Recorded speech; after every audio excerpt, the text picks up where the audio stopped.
Oh, it takes a team. It takes a team. Hi, everybody. Thank you very much for being here. Appreciate it. Welcome aboard. Just a reminder, it's a beautiful day, at least it was when I came in this morning, of the number of people it takes to get me up here on the podium. But they don't remind me to get rid of my lozenge. So I have to do that myself. Thank you all very much for being here. I did see Humaira with Reuters putting some blush on in the bathroom. I did see that. Do you know why? But do you know why? Because on occasion, cameras do face this first row or so. Well, it was not really in there. It was in the anteroom. It was in the anteroom, which has chairs and a couch. It's very fancy-ish. Honey, I'll keep that in mind. No. You better be careful next time. I will. I know you do not keep your sources or secrets to yourself. Well, you keep your sources to yourself, but not your secrets. Very much to myself. All right. Yes, you do. Too much, so. Too much. All right, everybody. Thank you. We do have a couple of announcements here.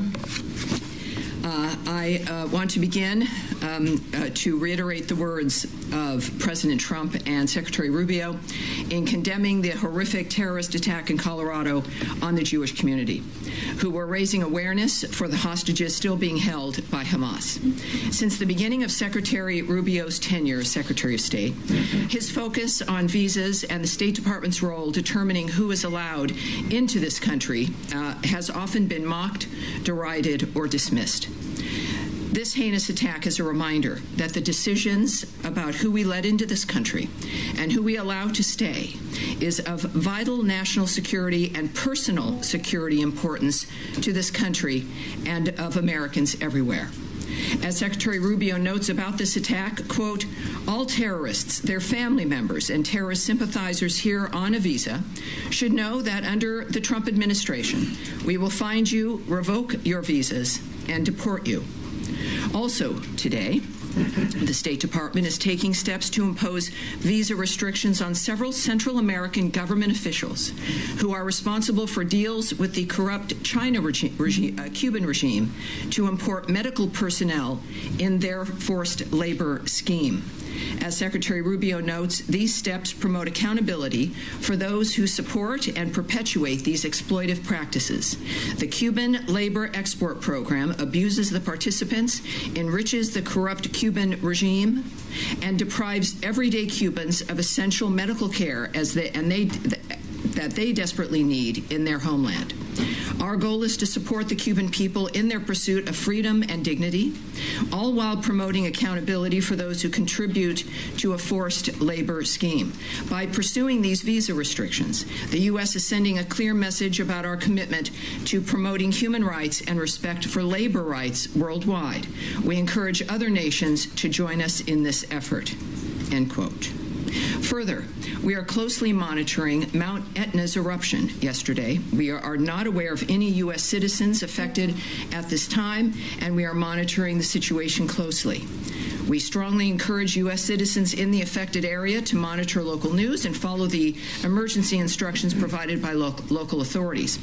We will provide information to U.S. citizens in the area through the Smart Traveler Enrollment Program messages, our consulate websites, social media, and at travel.state.gov as necessary. This is also an important reminder for all Americans traveling to enroll in the Smart Traveler Enrollment Program at step.state.gov. That's step.state.gov. And that is what I have for you right now. Looking forward to your questions. Let me get this managed here as we move into the day with a number of issues I know on your plate. Sean Tandon. Thanks. Can I start with Gaza? Certainly. I know that Caroline Levitt spoke to this a while ago, but yesterday Ambassador Huckabee in Israel made a statement saying that media reporting is incorrect in terms of senator incidents. Today we have the Red Cross saying that 27 people were killed, and Israel saying that confirming that they opened fire at first as warning shots in their description of how it transpired. Does the U.S. have anything to say about the deaths today and what it means for the aid effort there? Well, the first thing I'd like us to not do is conflate different episodes. the earlier Huckabee statement, of course, the ambassador in Jerusalem for Israel. There was a series of events that were fake news, that were debunked, that were reported, though, as having occurred. And then there is a situation where there were reportedly 27 casualties at a site today, and the IDF has noted that they are investigating. So I think that there is an important difference. It's important for us to recognize the difference, certainly in a war zone, but when there is news that is not true, for us to be able to point that out. But then also, as we appreciate the fact that the IDF is investigating the latest incident, and we'll be watching that report and investigation and keep you advised. Well, can I follow up on that? I mean, you're not disputing the 27 casualties today. I mean, regardless of well, clearly the IDF is investigating a situation where there were casualties. So it's a number I can't confirm yet, but clearly we're going to get more information, and we'll be watching that and monitoring that closely. Sure. But with the investigation, does this give any pause to thoughts about how this is running? There's criticism throughout of the Gaza Humanitarian Fund, the idea that it's not a humanitarian, not following humanitarian principles by having, for example, the Israeli military around there. Does this give any pause, any rethink about how this is going, considering you've seen? Well, we wouldn't need, of course, the Israeli military as security. They wouldn't need to be there if Hamas would lay down their weapons and release all the hostages and the bodies that they're also holding. So let's not forget why this situation is maintained and is in the situation, the condition that we're in. It's important to not look at individual events in a vacuum in that regard, but also everyone has wanted food and aid to go through into Gaza. It is a war zone, and different kinds of decisions have to be made. People put their lives at risk to get the aid into those kinds of regions, and this is one of those cases. We'll find out through the IDF investigation what occurred, but the fact of the matter is, I think we are now at 7 million meals distributed to date. Now, obviously, we would like perfection. There is no perfection under any circumstance. We would like it to be even more, and they are going to be increasing, I believe, their sites, 4 more distribution sites that will include northern Gaza as well. So these are imperfect situations for catastrophic areas where the rest of the world has wanted this to be done. We have to try, and that's what they're doing. They're not only trying; they're succeeding in getting the meals distributed. And in the meantime, we're going to obviously be determining how that's working and how we can further improve, perhaps. And I would guess that they're going to, obviously, as the ones on the ground, make a determination about how to do this and refine it as we go on. Yeah, Andrea.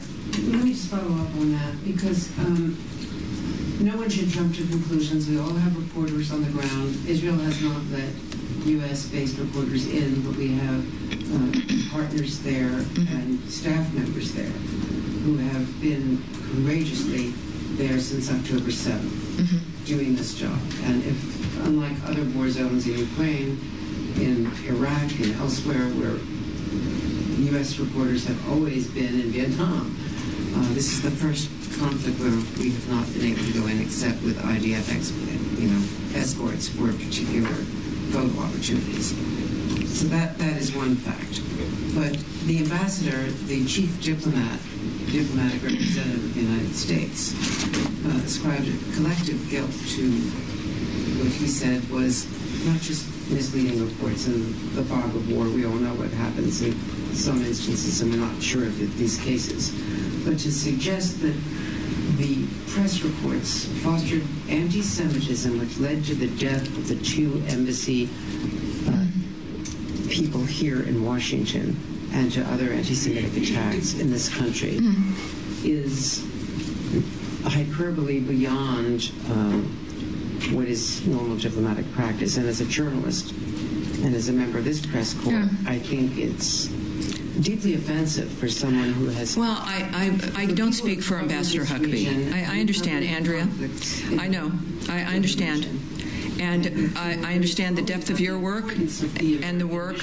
Andrea, I understand your work, the depth of your work, the work of people who cover war, and the dangers that exist. I don't speak for Ambassador Huckabee. I'm not going to parse what he has said, but what I can tell you is that inevitably, as we have all watched, the kind of Jew hatred and anti-Semitism that has been promulgated through media has been nonstop, even after October 7th, and that if you weren't involved in that and others who are not involved in that, that's not who he's speaking about.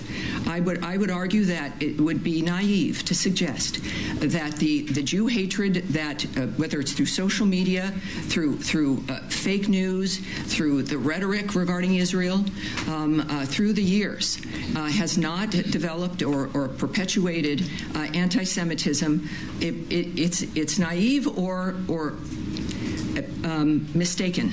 I'll give you that word. I think it's obvious that these things don't happen in a vacuum, and that the rhetoric against Jews for 2,000 years has been nonstop and quite blunt, and it hasn't stopped. And the way the world has responded recently in the 21st century to the attack on Jews, including what's been going on at American universities, has been obscene. So I think we should allow individuals to have their opinions about what has contributed to the murder of 2 Jews in Washington, D.C., who are simply enjoying a night out, who instead of being married in the next few months had to be buried. I think that this is not the argument, but it is the story, in that we are fighting a great deal with these stories about who's responsible, the focus on Israel, the nature of who's been attacking in that region, the responsibility of Iran, that we get food in, that's not good enough. What happens with Israelis and what they say is not good enough. What the president said, I'll reiterate here, is that we have got to move past all of this. There has to be new ideas. We have to end this circle, and that's what we're doing here. So when we think about this, I think the ambassador, our ambassador to Israel, has every right and will speak his mind, as he is the ambassador to that important state that is constantly under attack, and it is a reasonable understanding of what has affected people worldwide, which is a rhetoric that has normalized the hatred of Jews and in some cases romanticized it. And we have to stand up against it, and we will. But I'm not going to condemn him for that. Can I follow up on the distribution of food, though?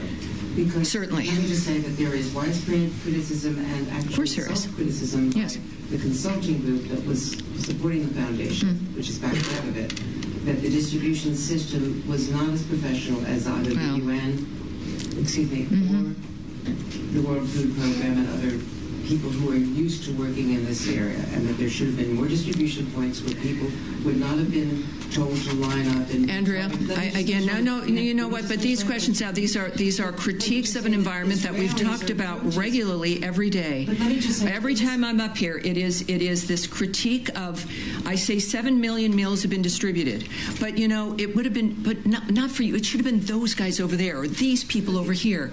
Over the last 3 years with the UN or the World Food Program, no one has distributed 7 million meals to Gaza. Many hundreds of thousands of people in Israel, as well as the Hamas, the families of the people being held by Hamas, are protesting this food decision. The former defense minister criticized these decisions. There is plenty of internal. Well, I'm sorry, Andrea. I understand. I understand. I don't think any of us are going to be protesting 7 million meals being distributed. When we think about what the story is, there in that region and in general with everything that happens, someone's not going to be happy, someone's going to think it could have been done a better way, and yet it wasn't being done. It wasn't being done. This managed to be done. It is continuing on. I want as many meals to be distributed as possible. They seem to be doing that, and I understand everyone has their opinion, but this is not a debate about who would have had the better idea. This is what's happening, and the meals are being distributed. And I thought, after 3 months of being harangued in this room by many of you about, don't you care about the starving Gazans? 7 million meals, and now we're being harangued about it's not by the right people. We have to move on from that. Yes, sir. I'd like to just follow up on your opening, if I could. Certainly. You said about the Boulder terrorist suspects that Secretary Rubio has said, all terrorists, their family members, and terrorist sympathizers here in Ibiza should know that under the Trump administration, we will find you, revoke your visas, and deport you. The terrorist suspects' family members are in ICE custody now. Have their visas also been revoked by state?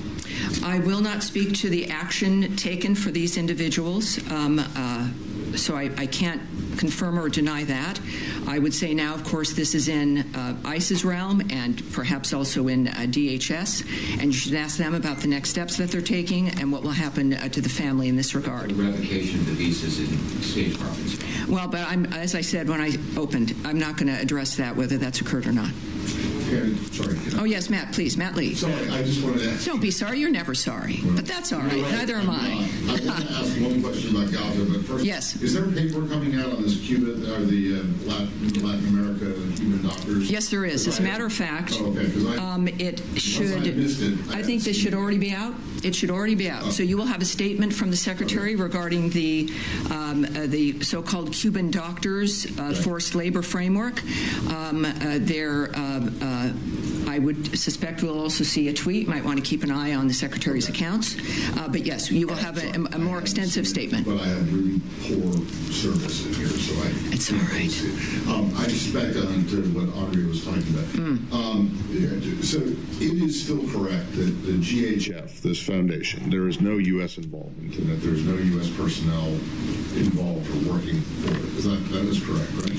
I have said, I think we've all been saying that, in fact, the Gaza Humanitarian Foundation is an independent organization. It does not receive U.S. government funding. Right. Nevertheless, we are constantly looking, of course, for creative solutions to get aid into Gaza without. Right, but yes, there aren't U.S. officials working. There's the Gaza. It does not receive U.S. government funding. Right, but there aren't any U.S. officials working for it. It does not receive U.S. government funding. That's the last time I'll repeat that sentence. Okay, so how do you know that all these reports are wrong if you don't have people on the ground? Well, it's amazing how there are people on the right. I would say that also it's. I don't think we need someone whom you know personally or is assigned to you to be in a region to understand what's happened on the ground. It's the State Department, it's the United States government, it's the ambassador in Israel, and I think that there's a point where there has to be recognition that we have a sense, and we know, more than a sense, that we know what's happening on the ground. All right, Nadia. Thank you, Tammy. I want to address the high number of civilian casualties in Gaza. On average, 80 to 100 people, mainly women and children, are killed. Your predecessor defended Israel policy for years, but now that he's out of government, he said that basically he believes that Israel is engaged in some aspect of war crimes. Does this administration share this point of view, regardless of what Hamas did, and it's just completely separate of what's happening in Gaza now, considering the incidents, but the high numbers of civilians being killed every single day, including children who have been I would caution that very often the media carries the reports that come from Hamas. And I would I think to look at those numbers with some suspicion. On someone's opinion about what Israel is or is not doing, everyone has an opinion, and everyone has the right to express that opinion, but I'm not going to comment on what someone else thinks is going on elsewhere. Yes, pink jacket. I actually have a question that was sent from a fellow journalist, and I promise I'll. And tell me your name and your outlet again. Rima with al-Arabi TV. Okay, hi. The question is this. Today, an article from the media line reported that the United States is considering imposing visa and trade sanctions on Chile due to the Chilean government's decision to hold weapon purchase from Israel. Additionally, the Chilean government confirmed that Mr. Rubio reached out last Friday to express his concern regarding the relationship between Chile and Israel. Can you confirm the details of the call and provide information on whether the U.S. is evaluating these sanctions? Well, we have a tendency to not remark on anonymous comments of things that may or may not have happened. So I can have them take back questions about the situation with Chile, but we'll get that to you later. And yes, sir. If it's something that I can actually comment on, and not an anonymous comment presented by someone else to you. Who is going to be after Morgan Ortagus, the envoy to Lebanon? And the reason I'm asking is because I'm going to be there next week. So I'm not going to speak on personnel here or decisions that will be made by our special envoy. Yes, sir. Just on the aid provision to Gaza, I mean, you'd said that there was a sense that people were criticising this because it was the wrong people doing it. Isn't it more about the mechanism that's been used? And the UN and all the major aid agencies have warned that if this kind of system was used, which places hungry and desperate people in very close proximity to Israeli troops who have previously used lethal force for crowd control, that situation is extremely dangerous. And they'd also said, there are risks for a whole load of other reasons as well. But they were warning for weeks, and that's why they didn't want to get involved in this, because it breaches all of the decades of expertise on delivering aid neutrally in a war zone to get to civilians, and that being the priority, to get to the maximum number of civilians. I mean, do you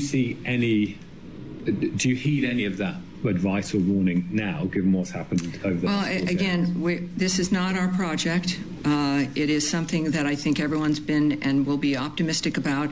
I like the idea that 7 million meals have been distributed. So, and then there is criticism that comes in. I would suggest that because it's a war zone, there was never going to be a perfect dynamic, except there was a ceasefire. And we were also moving in food and aid during the ceasefire. And then Hamas decided that, no, that's not good enough anymore, and started up again. So, our commitment isn't just because in good times or because it's easy or because it's safe. We've been working hard to try to have a framework and asking people for new ideas about how to get this done, because those known entities and known factors and known people have been unable to do anything.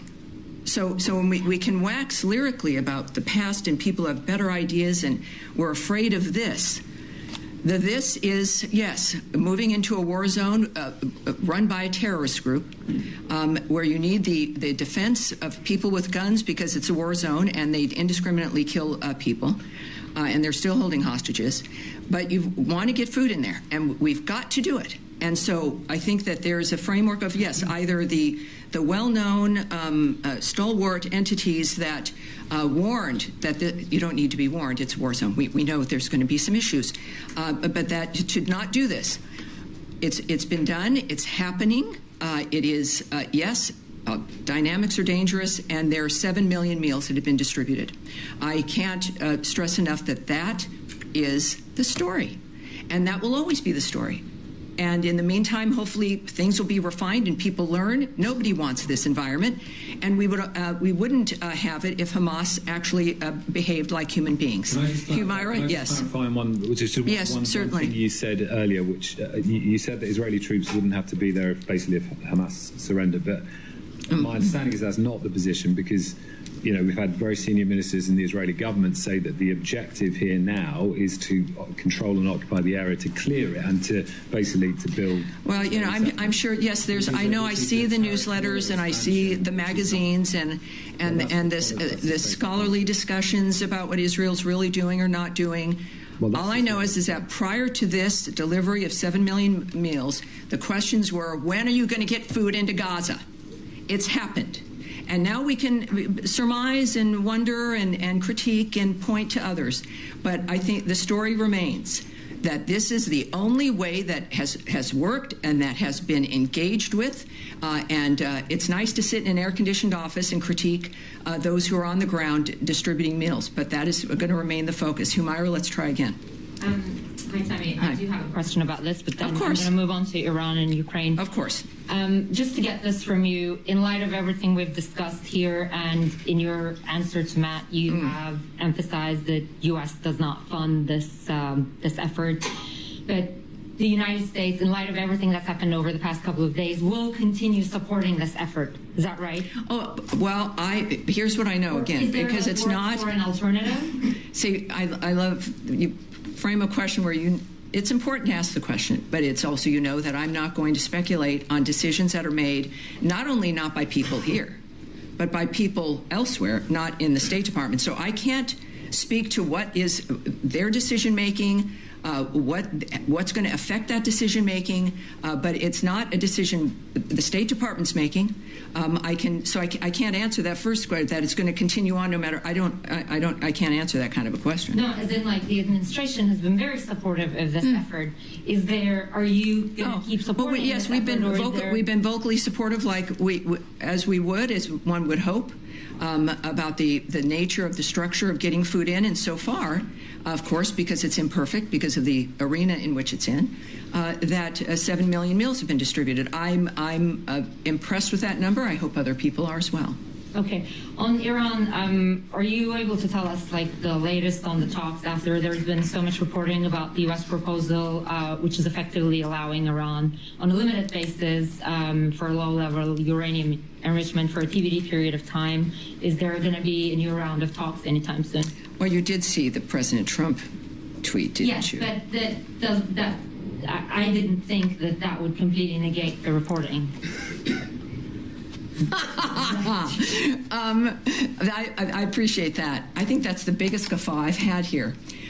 The thing that matters when it comes to American policy and what's happening is what President Trump thinks and says. This is the Trump administration. It is sometimes an unusual communication structure, as we've learned here in this very room. But the fact is, President Trump tweeted that there is going to be no uranium enrichment.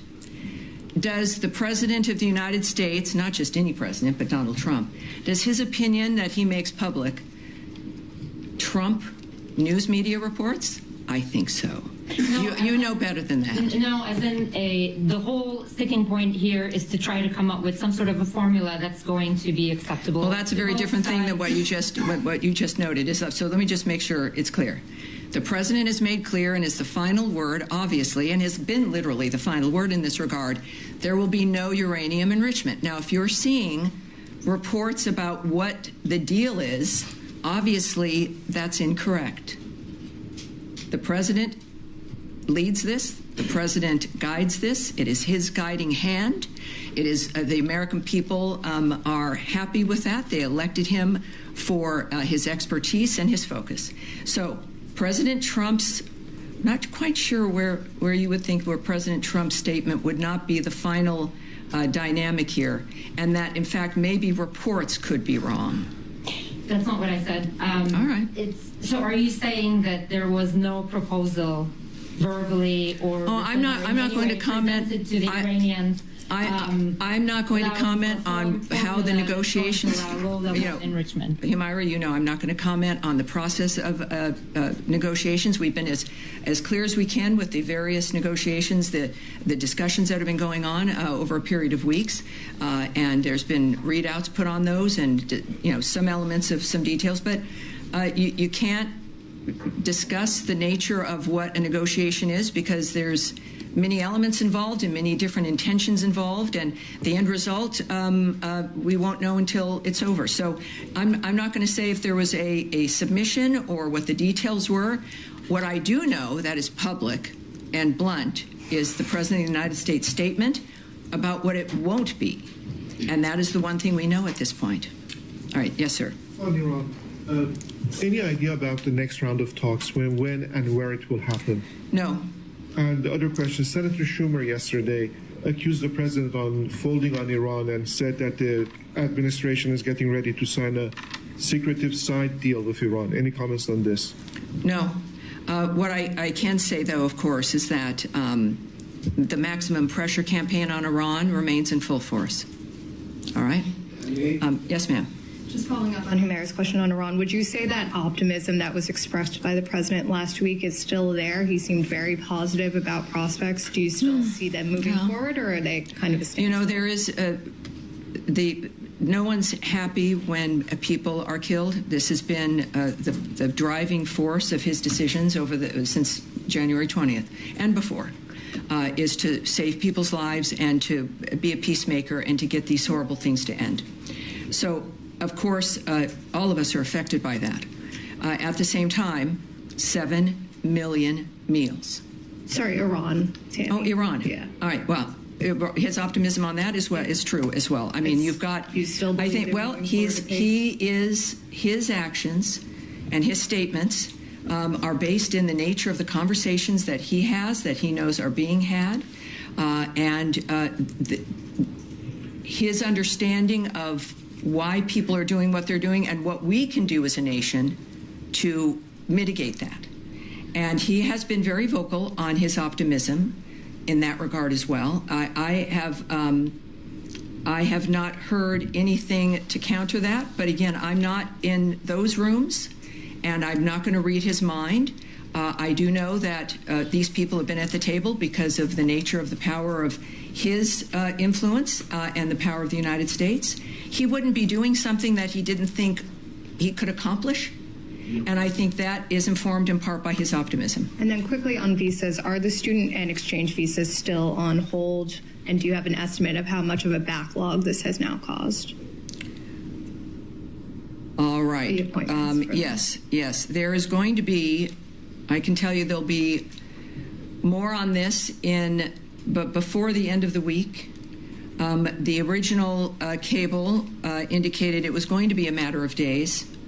And I think that this is a sense of making sure that embassies and consulates are prepared to make sure that all the steps that are needed are able to be taken, and just making sure that things were in order, that this is not a never-ending dynamic, and we are looking at, again, an update in a matter of days in that regard as well.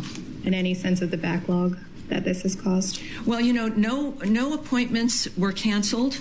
There were people have been encouraged and continue to be encouraged to. There's two steps, right? You apply, but then you have to have an interview, and so inevitably no appointments were, canceled or eliminated from availability. I think that when this returns, we're going to see that appointments are going to be able to be made. It's not like it's a time block that can't be returned, that days can't be returned. And I think that once this is done and it's back online, it'll go pretty quickly. Yes. Thank you. Just to follow up on the Gaza Humanitarian Foundation, you mentioned that the IDF is looking into investigating the incident that happened most recently, several incidents of violence. You highlighted that they're succeeding in getting millions of meals distributed, and you said that in the meantime we're going to obviously be determining how that's working and how we can further improve this. And as my colleagues have pointed out, the U.S. government is very vocal about supporting this as a creative process and trying to improve a very dire situation on the ground. Sure. Do you have anything to say about how this process could be improved? No. There are people more knowledgeable than me, obviously, who are on the ground, who do this for a living, who are experts. I have no comment. No one here is going to have a comment or advice on how things should move. It's just the opposite. I spent 25 years in media doing exactly what you're asking. And it's a different language, but I'm here to just at least certainly try to get the details to you without opining or making suggestions. Yes, sir. Could I just follow up on one? Sure. One more. Do you agree that the area of improvement would involve something to do with the security situation and reducing? I will not speculate or give advice or muse on any aspect of that issue or pretty much any other. Can I have one? All right, yes, sir. No, we're going to move on here. Yes, sir, go ahead. Thank you, Tommy. I was staying in Gaza, but in different aspect. Lately, in the last couple of days, there was some developments in the negotiations toward reaching a ceasefire. There was a new U.S. proposal. Hamas wanted to enter some changes to it. It was not acceptable by the U.S. Yesterday, Hamas announced that it's willing to enter a non-direct negotiation with Israel to reach a framework that will lead to a ceasefire. Are you supportive of this? Well, I'm here to tell you what we know at this point. I'm not going to discuss something that is either in the midst of something being discussed with a foreign country. It's not my position to do that. At the same time, of course, we've made it clear that Hamas has to stop acting recklessly. We certainly can note that. as S.E. Witkoff had noted, Hamas's recent response to the existing offer was totally unacceptable and only takes us backward. So, these are the people on the ground who will make those kinds of decisions, but I'm not going to comment on something that is still speculative. Yes, sir. Thank you. I'm going to move to Ukraine, if I may. I want to get your reflection. Yes, please. Let's do that. The events of past couple of days and also next 2 days. I know that the Ukrainian delegation is in town. I understand they were in this building this morning. We are in the second week of the president's latest 2 weeks deadline, if you want. And the Ukrainians say that yesterday they met with the Russians, and whatever they put on the table, which was the last minute, they didn't have time to respond. Is it your concern that there's slow walk in the process, and what do you expect from the talks in next 2 weeks? Well, I would disagree with your characterization that it's the latest 2 weeks deadline, right? Is that what you meant? There is again a commitment to not have this go on for months or to have meetings about meetings. It's not going to go on for a year. The president and the secretary want an accomplishment and a deadline. They know what can be accomplished. And sometimes, remarkably, in negotiations, you have some progress. And then things move forward, right? Then you actually can make a difference, and you're somewhat flexible in being able to make it work. So I think that it is has to be taken within that framework. As far as the negotiations between Ukraine and Russia, we did not have a delegation there. I think we are certainly reading a lot of things in the media, but as the president has said and as the secretary has noted as well, this has now got to be between the parties. And there's some discussion of the exchange of wounded prisoners and very young prisoners, and we can read that in the news. But again, we do look at what people do, not what they say. I thought the media reports on the Russian side, they are beefing up their demands. Not only they cover Ukraine, they also talk about Georgia, Moldova, and their NATO aspirations. Does the United States have any position on that? Well, we've seen those reports. He's asking about Georgia and Moldova, the support of additional countries, et cetera. We've seen those reports, and we continue to support direct talks between Russia and Ukraine. We, of course, have said repeatedly there's no military solution to this conflict, and the president supports, though, any mechanism that leads to a just, durable, and lasting peace. Any mechanism, but we'll have to see where that plays out. Yes, sir. Thanks, Tammy. 2 questions for you. Number one, Career Ambassador David Hale met today with the Lebanese Prime Minister. Was Ambassador Hale there in his capacity, the State Department, or in a private capacity? I'm going to have to take that back and get that back to you. Second topic. Yes.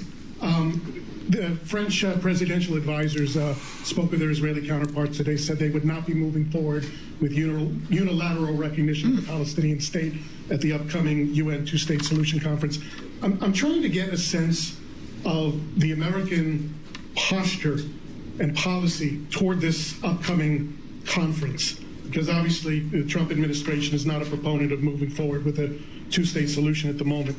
Is it to take a hammer to this conference? Is it to work within the contours and try to find like a bridging solution with everybody? I mean, what is the approach to this conference from the State Department? Well, I would consider that a discussion of a diplomatic strategy, or certainly plans that one would have or not have when we're discussing something as serious as this.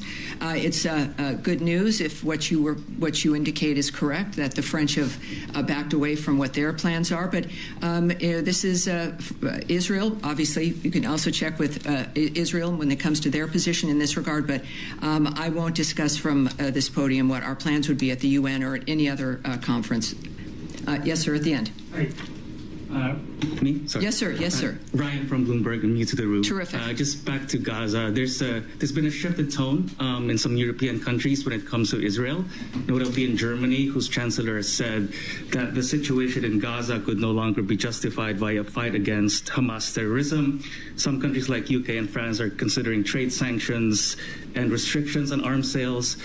Are you seeing a split with the U.S. when it comes to this, and do you have a message for your European allies? No, I have no comment on that. All right.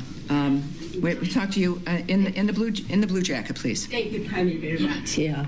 election on South Korea. As an ally of South Korea, what does the United States view about this Korean presidential election? And do you think the president elected in this election will be able to improve U.S. and South Korean relations? Thank you. Yeah, so there's an election. We are waiting for its certification. And we will certainly occurs. All right. Yes, sir. Thank you, Dan. Two questions. First, on Gaza and West Bank. Where does the Trump administration stand when it comes to the two-state solution? Is it still on their radar, on this administration radar, or it's not? Well, what we are focused on, obviously, is a ceasefire so that this wholesale terrorist slaughter of innocent people can finally, for once in a generation, come to a complete and total stop. But I would like to, we've discussed the Gaza situation quite regularly here, so let's, is that my microphone or someone else's microphone that is I'm getting feedback on? One more? Audio problem. There is an audio problem, so let's make sure the mics are down unless someone is speaking. One more. Gotcha. All right. One more. Well, if you're going to move on from Gaza, there are a host of other subjects, and I'm having to go soon, and we've not touched on a number of things. Just one more. So one more. Yeah, thank you. How does the Trump administration assess the latest efforts from the interim government in Syria? All right. So Syria, we, of course, our asks of the Syrian government have not changed. We are, of course, continuing to support. Ambassador Barak is there as our lead in that regard, working with making sure that that government has a chance to succeed. We've taken actions here, of course, to make sure that there are waivers when it comes to sanctions, allowing a number of other issues to be able to be implemented, including memorandums of understanding regarding electricity and the basic functional aspects of life, which, of course, is importance there. So I think that we're in a wait and see with an effort that we've made to make sure they have the greatest chance to succeed within a continuing expectation of making sure that every Syrian is involved in this process and that terrorism is something, and ISIS in particular, is something that is continued to be defeated in that region. So it is so far, again, with Ambassador Barak, who's got a great Twitter account, or I should say X. He's very prolific in his statements and very open and transparent. And you'll see there the fact that things are moving along. But, of course, we watch with the, I think, correct amount of expectation and seriousness about what's possible. All right. So now, other than Gaza, more on Syria? All right. Questions on Syria. And I want to know your comment or assessment about the recent negotiations between the Kurdish... The Kurdish-led administration negotiation with the Syrian interim government. The Kurds continue to emphasize the importance of preserving their autonomous administration in Rojava, northern Syria. Right. Does the United States support this approach? And the second question, there have been reports suggesting that the U.S. has given its tacit approval to the Syrian interim government to retain custody of the foreign fighters and potentially integrate them into their defense structure. These claims have gained traction following the recent visit of the U.S. Special Envoy to Syria, to Damascus. All right, so let me answer this because we're running out of time. The first question we've discussed, certainly even when the Kurds were here, and the nature of our awareness regarding the energy issues, et cetera. So I'm not going to be repeating that. If there's anything new, can we take it back and see if there's anything new or a new development regarding the Kurds in that regard? But and that's regarding, of course, Iraq. But I think regarding the military bases and the foreign fighters. So our asks of the Syrian government have not changed in that regard. During, I guess, as Ambassador Barak noted in Damascus, we are clear about the challenges facing the Syrian government as they take concrete steps toward the president's request in building a secure and stable Syria. And the ambassador stressed that transparency is of utmost importance as the Syrian government develops a plan in the days ahead. I would leave it at that. in the fact that also referring you to the DOD when it comes to issues regarding bases, et cetera. But I think that it's remembering that our asks of the new Syrian government have not changed, and that we are watching their process and expecting transparency about the choices they make and how they make them. That's about as clear as unclearly clear as I can be. All right, we'll leave it with you. What? Apparently, a security alert went out yesterday from the U.S. mission to Mexico, warning Americans to use caution when using dating apps in various locations. I think that alert should probably be global. I don't know about. Apparently, some people are getting kidnapped and held for ransom. Well, is there any additional information or warning you can provide? I don't. We can check on the dating apps. These days, when we worry about kids online and everything that goes on, it's something that I'm not read into enough to even riff about. But it's if clearly if that is occurring, it's a serious dynamic. People should, in fact, be aware of that wherever they are when it comes to meeting strangers using the internet. All right, that's it. I'm glad we ended on that point. All right, thank you, everyone. I appreciate it.